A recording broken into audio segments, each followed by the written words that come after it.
ইউনুস সাহেব, এই কার্গো ভিলেজের শত্রু যারা যারা এই স্বর্ণগুলো লুট করার জন্য পাগল পারা হয়ে গেল, যে স্বর্ণগুলো জব্দ হয়েছে এগুলা নেওয়ার জন্য যারা পাগল পারা, এগুলা জব্দ করার জন্য যারা কার্গো ভিলেজে আগুন লাগাইল, এদের ধরেন, বাংলাদেশের মধ্যে এমন একটা বিচার করেন, আমার বাংলাদেশের মানুষেরা চিরজীবন আপনার দরবারে কৃতজ্ঞ থাকবে। চিল্লায় কও ঠিক কিনা?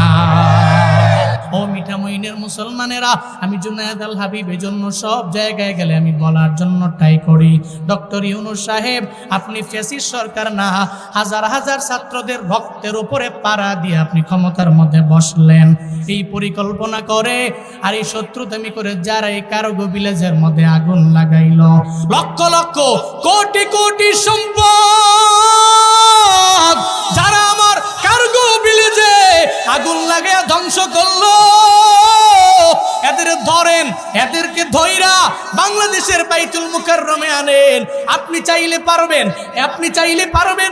আমরা তো ভালো করে জানি, আপনার জানা আছে কারা এই পরিকল্পনা করলো, কারা এই শত্রুতামি করলো। এমনকি অনেক প্রবাসী আছে রে, যে প্রবাসীটার টাকার মেশিন ছিল, প্রবাসে মইরা গেল, ওই কার্গো ভিলেজের মধ্যে তার লাশও ছিল।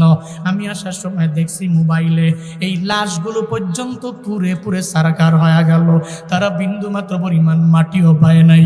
দেশের মাটিতে আসলেন, কিন্তু ওখানেই পুরে পুরে তার পুরা শরীরটাই সারকার হয়ে গেল। কই যাবে এই লাশ, এই ব্যাপারে কোনো খবর নাই। কারো চেহারাও চিনা যায় না, কারো হাতও চিনা যায় না, পাও চিনা যায় না, কারো চোখও চিনা যায় না, কারো মাথা চিনা যায় না, বডির কোনো অংশ কাউরে দেখার পরে চিনা যায় না।